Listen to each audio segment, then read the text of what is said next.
सांगली जिल्ह्याला उत्पन्नाच्या तुलनेत नव्या बसेस मिळाव्यात. शिवसेना जिल्हा प्रमुख महेंद्र चंद्रा यांची परिवहन मंत्र्यांकडे मागणी. महाराष्ट्र शासनाच्या परिवहन विभागाकडून नुकत्याच सांगली आगारासाठी फक्त 5 BS6 या अत्याधुनिक बसेस देण्यात आल्या आहेत. परंतु लोकसंख्येचा आणि उत्पन्नाचा विचार करता सांगली आगारासाठी किमान 200 बसेस द्यायला हव्या होत्या, परंतु तसे होताना दिसत नाही.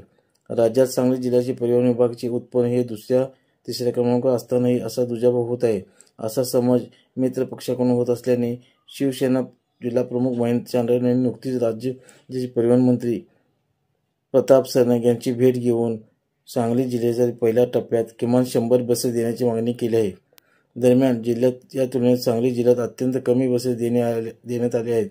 त्यामुळे मित्र पक्षातील आमदारांकडून सांगलीबाबत परिवहन विभागाकडून दुजाभाव होत असल्याचा आरोप होत असून तो आरोप खोडून काढण्यासाठी इथून पुढच्या काळात जादा बसेस देण्यात यावेत, अशी मागणी परिवहन मंत्री प्रताप सरनाईक यांच्याकडे निवेदनावर केली आहे. जिल्हा प्रमुख महेंद्र चंद्रा यांनी दिले आहे. सर्वसामान्य गोरगरीब जनतेसाठी अडीअडचणी समस्या सोडवण्यासाठी सांगली जिल्ह्यातील शिवसेना पदाधिकारी आणि कार्यकर्ते कायमच अग्रेसर आहेत आणि राहतील. त्यामुळे शिवसैनिकांकडून होणाऱ्या विविध मागण्यांकडे लक्ष देऊन आणि त्या पूर्ण करून शिवसैनिकांचा उत्साह मनोबल वाढवावे, अशी अपेक्षाही जिल्हा प्रमुख चंद्रा यांनी परिवहन मंत्री प्रताप सरनाईक यांच्याकडे व्यक्त केली आहे. मी सम्यक महाराष्ट्र न्यूजसाठी प्रमोद चिनके, सांगली. अशाच नवीन बातम्यांसाठी आमच्या चॅनलला सबस्क्राईब करा. धन्यवाद.